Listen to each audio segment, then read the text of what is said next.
सबसे पहले पढ़ेंगे हम प्राचीन भारत। प्राचीन भारत से शुरू करेंगे हम, ठीक है। इसको इतिहास को 3 पार्टों में बांटेंगे हम लोग। प्राचीन भारत, मध्य भारत और फिर पढ़ेंगे हम आधुनिक भारत, ठीक है। ऐसे तो अभी हम जो पढ़ेंगे वो पढ़ेंगे प्राचीन भारत, ठीक है। देखो, ठीक है। प्राचीन भारत को भी 3 भागों में बांटा जाता है, ठीक है। प्राचीन भारत में भी हम पढ़ेंगे। प्राचीन भारत को 3 भागों में बांटा जाता है। एक आता है प्रागैतिहासिक,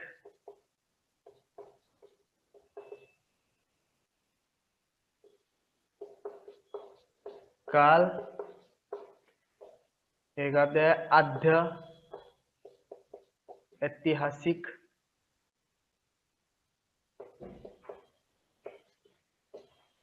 काल, फिर आता है ऐतिहासिक काल,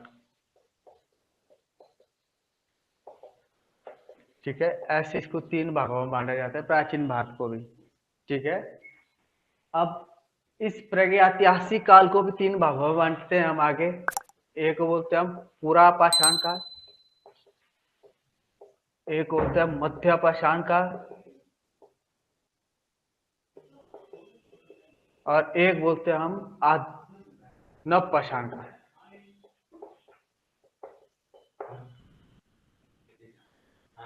हाँ, कोई बात नहीं, ठीक है। एक होता है पूरा पाषाण काल, मध्य पाषाण काल और नव पाषाण काल। देखो, जो ये प्रागैतिहासिक काल है, एक ऐसा काल है जिसका कोई लिखित विवरण नहीं होता।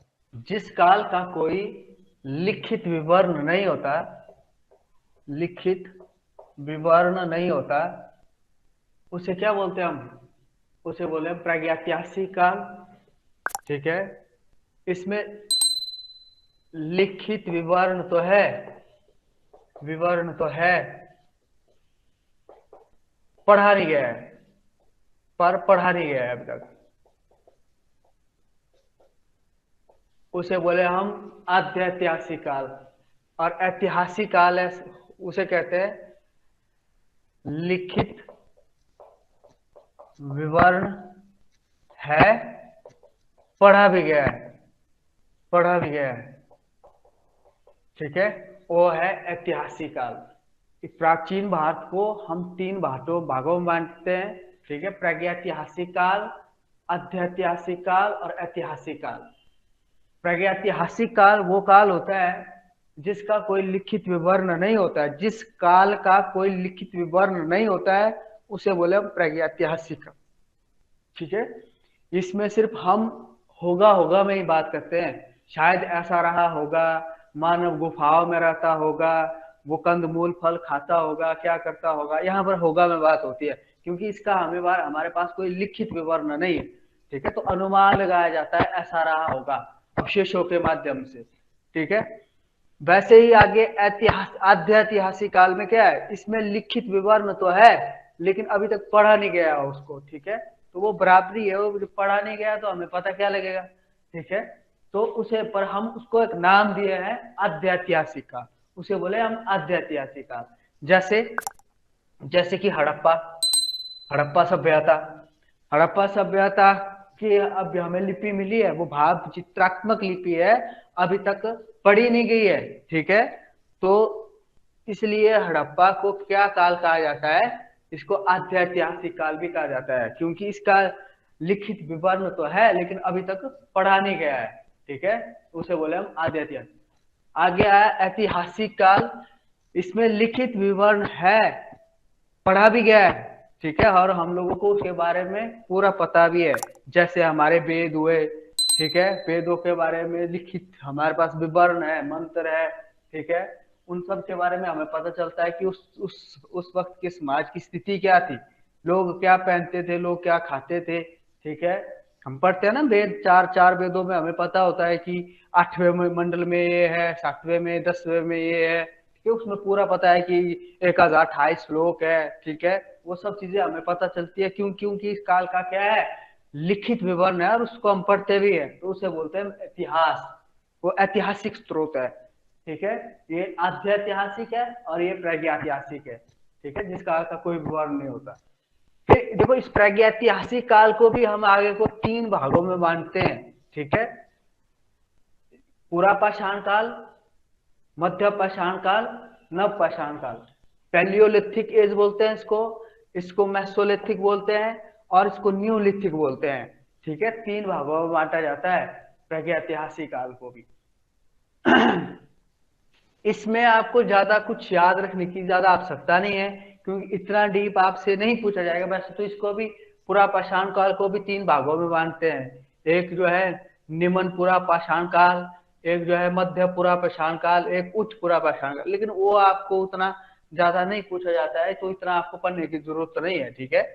तो यहाँ पर ये पूरा पाषाण काल, मध्य पाषाण काल, नव पाषाण काल, इन तीनों में से आपको ज्यादातर पर नव पाषाण काल को ही याद रखना है, क्योंकि क्वेश्चन यहाँ से बनता है आपको, ठीक है। यहाँ से क्वेश्चन बनता है कि मानव ने आग की खोज कब की। आग की खोज की यहाँ नव पाषाण काल में की। दूसरा पॉइंट यहाँ से बनता है कि मानव ने जो है पहिए का आविष्कार किया, पहिए का आविष्कार, सड़कें बनाई, ठीक है। तीसरा यहां से एक और स्थायी निवास, स्थायी निवास, स्थायी निवास और कृषि, कृषि करना शुरू किया। इसी काल में सारे काम किए, नव पाषाण काल में, ठीक है, मानव ने। तो कई बार ऐसा क्वेश्चन पूछ लिया जाता है कि मानव ने जो है कृषि करना कब से शुरू किया, किस काल में शुरू किया। ऑप्शन ऐसे दिया, पूरा पाषाण काल, मध्य पाषाण काल, नव पाषाण काल या हड़प्पा, ठीक है। तो आप क्या करेंगे, नव पाषाण काल, ठीक है।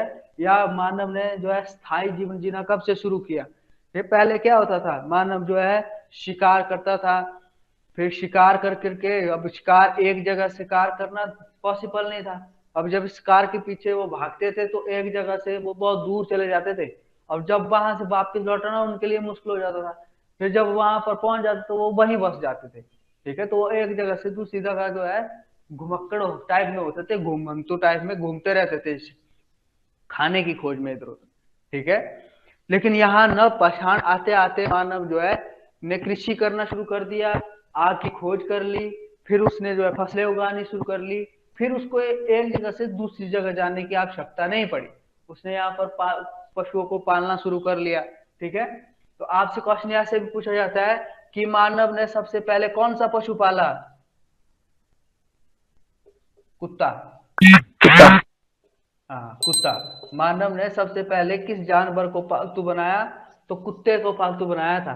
दूसरा आपसे क्वेश्चन पूछा जाता है धातु, धातु मानव ने सबसे पहले कौन उपयोग की थी, तांबा, ठीक है। हम तांबा धातु को सबसे पहले मानव ने आविष्कार किया था, और तांबा जो है कांसा प्लस टीन से मिलकर के बना होता है। कांसा प्लस टीन से मिलकर क्या बना होता है, तांबा, सॉरी हाँ तांबा, कांसा, सॉरी मैं उल्टा बोल गया, कांसा। आगे पढ़ेंगे हम हड़प्पा सभ्यता में। हड़प्पा सभ्यता में एक कांसा, हड़प्पा सभ्यता को कांस्य युगीन सभ्यता भी बोलते हैं। क्यों बोलते हैं, क्योंकि वहां पर जो है हड़प्पा में जो है कांस्य धातु का उपयोग करते थे वहां के लोग, ठीक है। और ये कांस्य धातु एक मिश्रित धातु है जो कि तांबा प्लस टीन से मिलकर के बनती है, ठीक है, तांबा प्लस टीन से। और मानव के द्वारा सबसे पहले उपयोग की गई धातु तांबा है, समझ आया ना, ठीक है। एक क्वेश्चन यहां से और बनता है कि मानव के द्वारा सबसे पहले उपयोग की जाने वाली, जाने वाली फसल, फसल कौन सी, फसल जौ, जौ, जौ, ठीक है। यहाँ पर बहुत बहुत किताबों में गेहूं भी दिया है, बहुत किताबों में जौ भी दिया है, लेकिन जो एनसीईआरटी के अकॉर्डिंग जौ ही है इसका सही आंसर, ठीक है।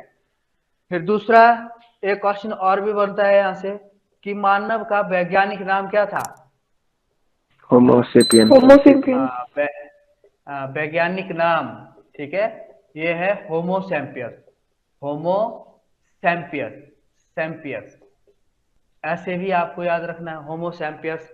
ठीक है, ऐसे क्वेश्चन देखिए, ये प्रागैतिहासिक काल, वैसे तो ये बहुत बड़ा है, आपको बहुत चीजें इसमें पढ़नी पड़ती है। ठीक है, लेकिन इतना आपके जो परीक्षा की दृष्टि से मैं वही करवा रहा हूँ आपको। ठीक है, प्राचीन भारत को देखो हम लोगों ने 3 भागों में बांटा, प्रागैतिहासिक काल, आद्य। आपसे डायरेक्ट क्वेश्चन यही बनते हैं कि जिस काल का कोई लिखित विवरण नहीं होता उसे क्या कहते हैं, तो प्रागैतिहासिक काल। ठीक है, दूसरा आपसे क्वेश्चन ऐसा पूछते हैं कि जिस काल का लिखित विवरण तो है लेकिन अभी तक पढ़ा नहीं गया है उसे क्या कहते हैं, तो आद्यैतिहासिक काल।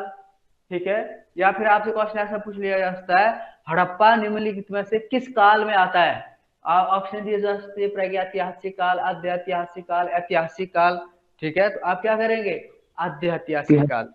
ठीक है, समझ आ रहा है ना, देखो समझ के चलना है आपने क्वेश्चन, क्योंकि हिस्ट्री में क्वेश्चन कई क्वेश्चन ऐसे होते हैं समझ के अकॉर्डिंग भी आते हैं। ठीक है, फिर यहाँ पर हमने इसको 3 भागों में बांटा, पूरा पाषाण काल, मध्य पाषाण। कई बार ऐसा होता है कि इनके जो ना, मैंने अभी आपको पैलियोलिथिक एज बोला, मेसोलिथिक बोला, ठीक है, न्यूलिथिक बोला, कई बार ऐसे भी इनको दिया होता है पेपर में। ठीक है, थोड़ा टफ में पूछना हो तो ऐसे पूछ लेते हैं, अदरवाइज तो ऐसे पूछते नहीं है। खास तौर पर क्वेश्चन यही से बनता है, नव पाषाण काल से ही। मानव ने आग की खोज कब की, पहिए का आविष्कार कब किया, स्थायी जीवन जीना शुरू कब किया, कृषि की खोज कब की, ये क्वेश्चन नव पाषाण काल से ही मैक्सिमम बनते हैं। अगर ज्यादा ही टफ पूछना हो, इतना आपसे पूछता कोई नहीं है, तो इनके स्थल पूछे जाते हैं, नव पाषाण काल, मध्य पाषाण काल, और कहाँ से कौन सा खोजा गया स्थल है। ठीक है, वो जैसे ऊपर जम्मू कश्मीर में मांडा मुंडा, तो अभी आपको मैं आगे हड़प्पा के तो हम पढ़ेंगे, क्योंकि हड़प्पा के पूछे जाते हैं कि कौन सा स्थल कहाँ है, किस नदी के किनारे बसा है और कौन सा अवशेष मिला है, लेकिन यहाँ से नहीं पूछा जाता है। जितना मैंने आपको बताया है ये आपको याद रखना है। ठीक है,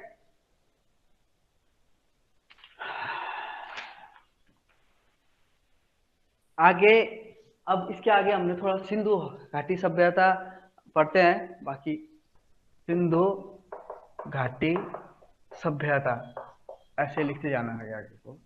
ठीक है, टाइम पीरियड आपको पता ही है, 1750 2500 से 1750 ईस्वी पूर्व है ये। ठीक है, ईस्वी पूर्व। अब ईस्वी पूर्व को हम लिखते हैं बीसी, और एक होता है एडी। हम लोगों ने पहले भी, इसमें पुराने बच्चे भी होंगे, हमने पढ़ा था पहले, बिफोर क्राइस्ट। मतलब देखो ना, एक जो इतिहासकार थे उन्होंने इतिहास को समझने के लिए, ठीक है, इतिहास को बांटा, ईस्वी और ईस्वी पूर्व में बांटा। ठीक है, यहाँ जो है ईसा मसीह का जन्म जो है, इस ईसाई धर्म का जो संस्थापक है वो कौन है, ईसा मसीह है। ठीक है, ईसाई धर्म का संस्थापक ईसा मसीह है। तो ईसा मसीह का जन्म जो है उन्होंने, किन्होंने, इतिहासकारों ने 1 ईस्वी में माना, 1 ईस्वी। ठीक है, और 1 ईस्वी से जो पहले का टाइम था उसको उन्होंने बोला बिफोर क्राइस्ट। ठीक है, मतलब यीशु से पहले का टाइम। ठीक है, ये देखो, या अब ये जो डेट मैंने आपको बताई ना 2500 से 1750, इसको बोलते हैं हम C radio carbon date, C radio carbon date, carbon date, ये इसके अकॉर्डिंग है, सी रेडियो कार्बन डेट के अकॉर्डिंग है ये 2500 से 1750 जो डेट मैंने बताई आपको तिथि। ये सी कार्बन रेडियो डेट क्या है, इससे हम ये पता लगाते हैं कि जो धरती के नीचे जो अवशेष मिलते हैं वो कितने पुराने हैं, उसको पता करने की एक पद्धति है सी रेडियो कार्बन डेट। ठीक है, तो इससे हमें पता चला कि 2500 से 1750 ईस्वी पूर्व जो है हड़प्पा की तिथि है ये, और ये भारत की सबसे प्राचीन सभ्यता है सिंधु घाटी सभ्यता। इससे पहले जो है हमारी प्राचीन सभ्यता हुआ करती थी, किससे पहले, 1921 तक हमें ये पता था कि भारत की प्राचीन सभ्यता जो है वो वैदिक सभ्यता है, वैदिक। ठीक है, वैदिक सभ्यता, क्योंकि यहाँ तक जो है वेद ही थे सबसे पुराने। लेकिन जब 1921 में दयाराम साहनी और राखलदास बनर्जी ने जब जो है सिंधु घाटी सभ्यता की खोज की जॉन मार्शल के नेतृत्व में, तो तब हमें पता लगा कि भारत की सबसे प्राचीन सभ्यता वैदिक सभ्यता नहीं है, कौन है, सिंधु घाटी सभ्यता, क्योंकि अभी तक जो है वैदिक सभ्यता ही थी, ठीक है। लेकिन जब 1921 में इसकी खोज हुई, तब जो है तब से हमारी सब प्राचीन सभ्यता जो है हड़प्पा सभ्यता हो गई, ठीक है। अब देखो भारत की तो सबसे प्राचीन सभ्यता सिंधु घाटी सभ्यता है, लेकिन विश्व की भी सबसे प्राचीन मिस्र सभ्यता, मिस्र की सभ्यता मेसोपोटामिया, मेसोपोटामिया। मैसो मैसोपोटामिया, ऐसे लिखना मैसोपोटामिया। मिस्र को पहले मैसोपोटामिया ही बोलते थे, ठीक है। अब आपको पेपर में मिस्र बोले चाहे मैसोपोटामिया बोले, बात एक ही है, ठीक है। लेकिन ये प्राचीन शब्द है मैसोपोटामिया, मिस्र का प्राचीन ही नाम था मैसोपोटामिया, ठीक है। अब आप मुझे बताएंगे मिस्र की कैपिटल कहाँ है, मिस्र की कैपिटल बताओ। सर ऑप्शन दे सकते हो? काहिरा, काहिरा है मिस्र की, काहिरा, ठीक है। ऐसा भी आपको देखो ना, आपका दिमाग ऐसे विजिबल होना चाहिए कि कुछ भी जब भी कंट्री का कहीं से नाम आए, आपके दिमाग में एकदम से स्ट्राइक करना चाहिए कि यार हमने कैपिटल पढ़ी है तो हमें पता होना चाहिए इसकी राजधानी क्या है। पहले तो राजधानी पता होनी चाहिए, राजधानी प्लस करेंसी, इन दो चीजों का आपको पता होना जरूरी है, ठीक है, क्योंकि यहाँ से भी पेपर में क्वेश्चन बनता रहता है, ठीक है। तो टॉपिक मोस्ट है अपने आप में कैपिटल्स का, विश्व की राजधानी है, ठीक है। तो ये मेसोपोटामिया की सभ्यता, ये विश्व की सबसे प्राचीन सभ्यता है, प्राचीन, विश्व की सबसे प्राचीन सभ्यता मेसोपोटामिया, भारत की सबसे प्राचीन सभ्यता है सिंधु घाटी सभ्यता, ठीक है। इतना आपको समझ में आया।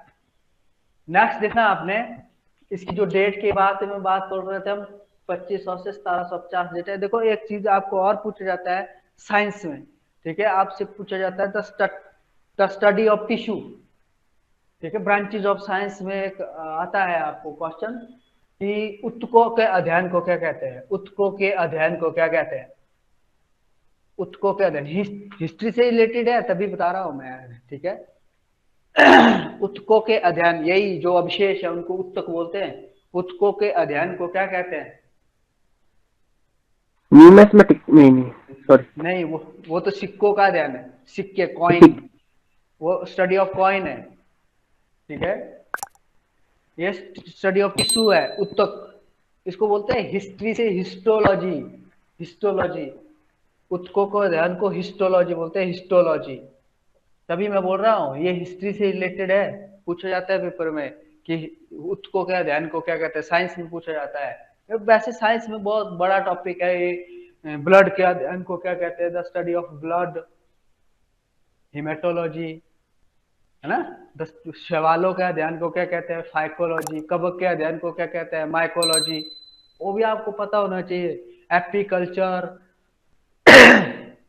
वर्मी कल्चर, वो सब चीजें, आप पीसी कल्चर, इकिथियोलॉजी, ठीक है, जीरोटोलॉजी, बहुत है, बहुत है ये, ठीक है। ऑन्कोलॉजी, कैंसर का अध्ययन, ऑन्कोलॉजी, तो ये पढ़ना पड़ता है, यहाँ से भी कई बार क्वेश्चन पूछ लिया जाता है, ठीक है। बाकी आपको कृषि भी करवाया था मैंने, कृषि में भी पूछा जाता है, ठीक है, जैसे फ्लोरिकल्चर पूछा जाता है, एग्रीकल्चर, हॉर्टिकल्चर, ठीक है, बर्मी कल्चर, बीटी कल्चर, एक ओलेरी कल्चर, सब्जियों के अध्ययन को ओलेरी कल्चर बोलते हैं, ठीक है। एरोपोनिक्स बोलते हैं, हवा में पौधों को उगाना, एक हवा में भी पौधों को उगाया जाता है, ठीक है।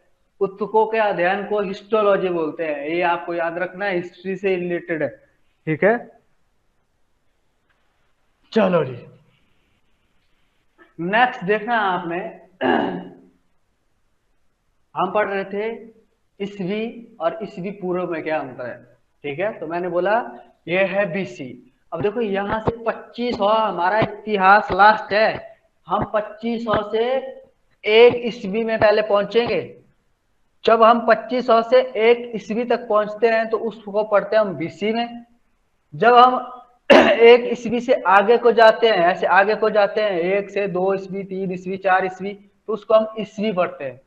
जब हम यहाँ 2500 से ईस्वी तक पहुंचेंगे तब हम जो है बीसी पढ़ेंगे, ठीक है। क्योंकि ये ईसू से पहले का टाइम है, तो बिफोर क्राइस्ट है, ठीक है, जब हम ईसु तक पहुंच जाएंगे वहां से आगे हम पढ़ेंगे ईस्वी में, समझा। तो इसको इसीलिए बांटा है क्योंकि ये पहले का टाइम, अगर हमने ऐसा नहीं बांटा होता तो हमें समस्या हो जाती।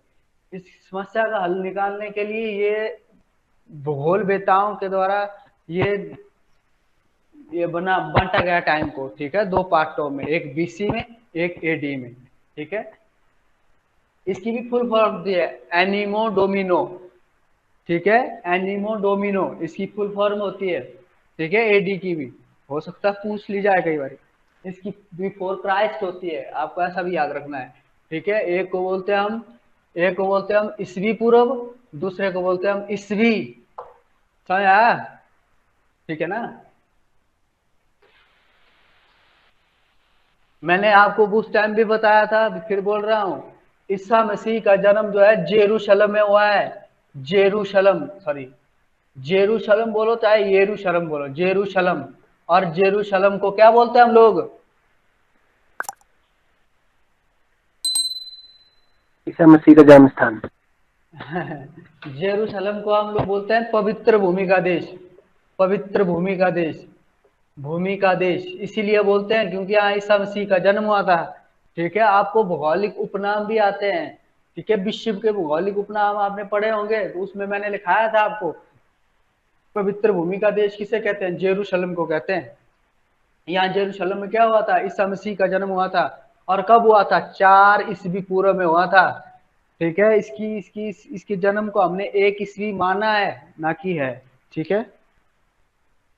आगे देखो, आगे चलते चलो, बाकी तो हम कल पढ़ेंगे। आज थोड़ा सा सिंधु घाटी सभ्यता को पढ़ लेते थोड़ा सा, ठीक है। टाइम पीरियड हड़प्पा ही है, इसीलिए इस सभ्यता को नाम भी दिया गया हड़प्पा सभ्यता। और यहाँ पर जो है नदी प्रमुख थी सिंधु, ये लगभग सारी सभ्यता सिंधु नदी के किनारे बसी हुई थी, इसीलिए इस सभ्यता को किस नाम से जाना जाता है? सिंधु घाटी सभ्यता के नाम से जाना जाता है, सिंधु घाटी सभ्यता, ठीक है। ये समझा ना। आगे देखो, अब मैंने अभी अभी थोड़ी देर पहले बताया था आपको कि यहाँ के लोग जो है किस धातु का उपयोग करते थे? कांसा, ठीक है। इसीलिए इस कांसा धातु, नहीं, कांसा तांबा मानव द्वारा खोजी गई पहली धातु है, ठीक है। मानव द्वारा प्रयोग की गई सबसे पहली धातु तांबा थी, और कांसा जो है सिंधु घाटी के लोग उपयोग करते थे, ठीक है। कांसा धातु जो है तांबा प्लस टीन से मिलकर के बनी थी, ये मैंने बताया था आपको पहले, ठीक है। इसीलिए इस सभ्यता को कांस्य युगीन सभ्यता भी बोलते हैं, कांस्य युगीन सभ्यता, ऐसे भी आप याद रखते हैं सभ्यता, कांस्य युगीन सभ्यता। सिंधु घाटी सभ्यता को कांस्य युगीन सभ्यता भी बोलते हैं क्योंकि यहाँ उपयोग की जाने वाली धातु का नाम था कांसा, समझा। एक पॉइंट आपने और लिखना, देखो यहाँ के लोग जो है कपास की खोज की इन्होंने, कपास की खोज की, और कपास को ये लोग सिंडोन बोलते थे, सिंडोन, कपास को सिंडोन बोला जाता था। तो ये थोड़ा तो आपको टफ की तरफ भी ले जाता हूं मैं साथ साथ में, कई बार ऐसा पूछ लिया जाता है कपास को क्या कहा जाता था? सिंडोन कहा जाता था, ठीक है। आगे देखना आपने, इसी बाकी तो अब जो टेबल है वो मैं कल बताता हूँ आपको, इसमें टेबल बनेगा कि कौन सा स्थल कहाँ है, किस नदी के किनारे बसा है, ठीक है, वो को क्या विशेष मिला है वो मैं कल करवाता हूँ आपको बाय टेबल। आज इसके जो एक्सेप्शन पॉइंट लिख लो आप कि यहाँ पर क्या क्या चीजें होती थी। नालियां लिखनी, इनकी नालियां, इसकी विशेषताएं क्या क्या है, विशेषताएं है ये मैक्सिमम, ठीक है। हड़प्पा सभ्यता की विशेषताएं बता रहा हूं मैं, ठीक है। नालियां लिखनी आपने, ग्रीड पद्धति पर आधारित थी, ग्रीड पद्धति। ग्रीड पद्धति क्या थी? ठीक है, मतलब कि एक नाली के ऊपर दूसरी नाली, और नाली भी कैसी? ऊपर से ढकी हुई होती थी। आज भी हमारे समाज में वैसी व्यवस्था नहीं है जैसी व्यवस्था उस टाइम सिंधु घाटी सभ्यता में होती थी, ठीक है। इनके तो दरवाजे भी, नालियों की व्यवस्था इतनी जबरदस्त थी कि इनके तो जो घर बनाए थे वो सड़कों की तरफ दरवाजे नहीं होते थे, पिछली तरफ को दरवाजे होते थे ताकि सड़कों का पानी घर के अंदर ना आए। ठीक है, इन्होंने, और कूड़ा जो है, जो हम घर से कूड़ा निकालते हैं वो सड़कों में ना फैले, सफाई की बहुत अच्छी व्यवस्था रखते थे ये लोग। ठीक है, और नालियां इतनी जबरदस्त होती थी कि वो ऊपर से ढकी हुई होती थी। ठीक है, ताकि उसमें जो है कूड़ा करकट ऐसे न जाए कि आगे फंस जाए और पानी रुक जाए। ठीक है, इसलिए ऊपर से नालियों को ढक दिया जाता था। ठीक है, और सड़कों के दोनों तरफ नालियां होती थी। ठीक है, तो नालियां इनकी किस पद्धति पर आधारित थी? ग्रिड पद्धति पर आधारित थी। इस बार टीजीटी में पूछा गया क्वेश्चन है। ठीक है, आगे आपसे क्वेश्चन और पूछ लिया जाता है यहाँ से कि इनकी जो लिपि थी, लिपि लिपि इनकी भाव चित्रात्मक थी। मैंने आपको बताया भी था पहले, भाव चित्रात्मक। ठीक है, ये बाएं से दाएं, बाएं से दाएं लिखना आपने, बाएं से दाएं और दाएं से बाएं लिखा जाता था, इसको दाएं से बाएं लिखा जाता था। ठीक है, ऐसे भी इसको लिखा जाता था।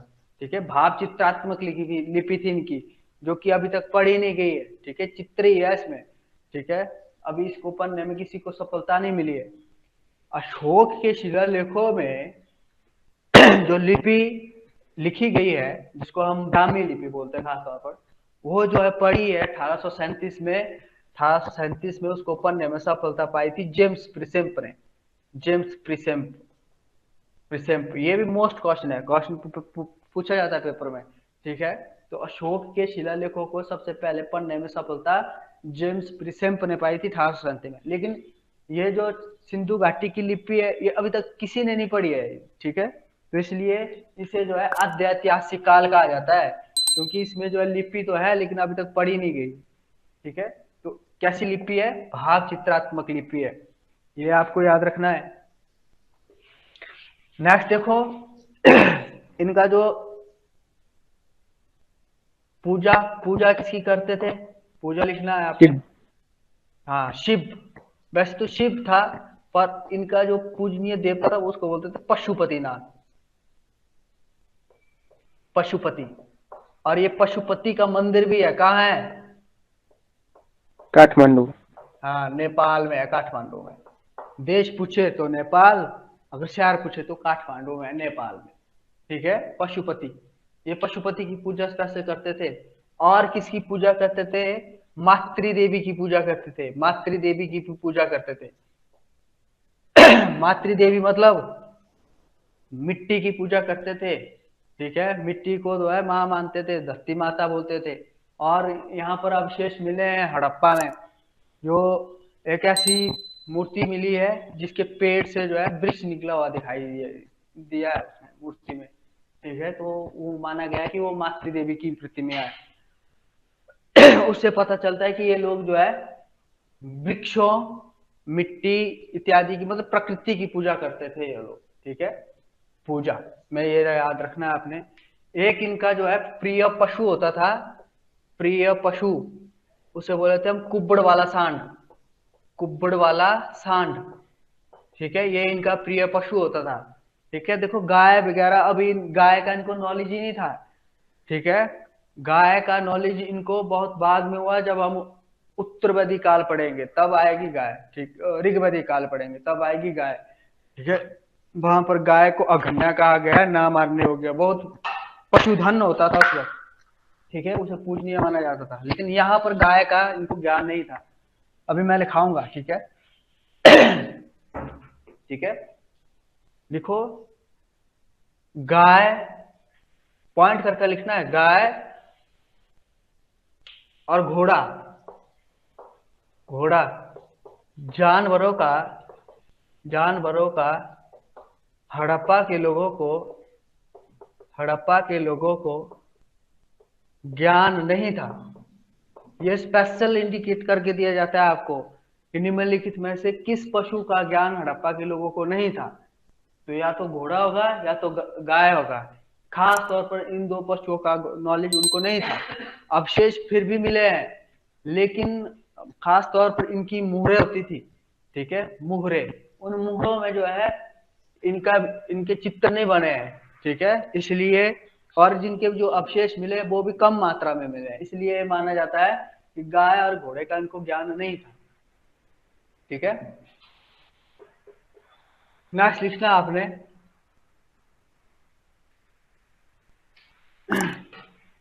व्यापार। व्यापार, व्यापार इनका वस्तु विनिमय था। वस्तु विनिमय मतलब सामान के बदले ये लोग सामान ही देते थे, ये मुद्रा वगैरह का उपयोग नहीं करते थे।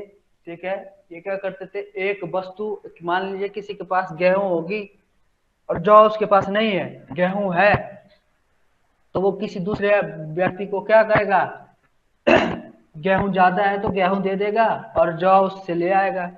ठीक है, तो मतलब एक वस्तु के बदले दूसरी वस्तु को ये देते लेते थे, उसे बोलते हैं हम वस्तु विनिमय प्रणाली।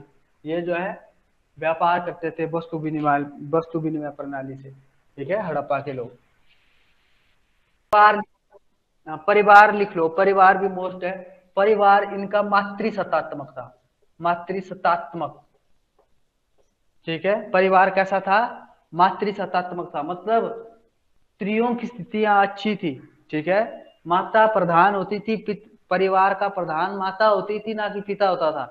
ठीक है, इसलिए इनका स्पेशल क्वेश्चन करके दिया जाता है आपको कि सिंधु घाटी का जो परिवार था वो कैसा था, मातृसत्तात्मक था, माता प्रधान होती थी। ठीक है, नालियां जो ग्रिड पद्धति पर आधारित होती थी। वैसे तो इनके यहाँ जो है दो भागों में बांटा गया है वैसे हड़प्पा सभ्यता को। एक को बोलते थे हम निचला नगर, निचला नगर, एक होता था निचला नगर, निचला नगर, एक होता था ऊपरी नगर, ऊपरी नगर। ये जो निचला नगर होता था, ठीक है, यहाँ पर जो है गरीब लोग की बस्ती थी, ऊपरी नगर जो है ये अमीर लोगों की बस्ती थी। ऐसे इसको पार्टों में बांटा जाता है। ठीक है, लेकिन पुराने भी इसमें लोग हैं, उनको हिस्ट्री पढ़ाया हूं मैं पहले भी। आपसे कई बार क्वेश्चन ऐसे पूछा जाता है कि बंदरगाह के अवशेष कहाँ से मिले हैं। ठीक है, गेहूं के अवशेष कहाँ से मिले हैं, जौ जौ के अवशेष कहाँ से मिले हैं। ठीक है, या फिर ऐसे पूछ लिया जाता है स्नानागार, स्नानागार के अवशेष, अन्नागार के अवशेष, मातृ देवी की प्रतिमा कहाँ से मिली है। ऐसे करके आपसे क्वेश्चन पुट अप किए जाते हैं। ठीक है, कि कहाँ से मिला है बताना है जगह। या फिर ऐसा पूछ लिया जाता है स्थान है कहाँ, आपसे पूछा जाता है कालीबंगा कहाँ है। ठीक है, आपसे पूछा जाता है हाँ लोथल कहाँ है, ऐसा पूछा जाता है। बनावली कहाँ है, मांडा कहाँ है, आलमगीरपुर कहाँ है। ठीक है, ऐसे करके क्वेश्चन पूछ लिए जाते हैं आपसे।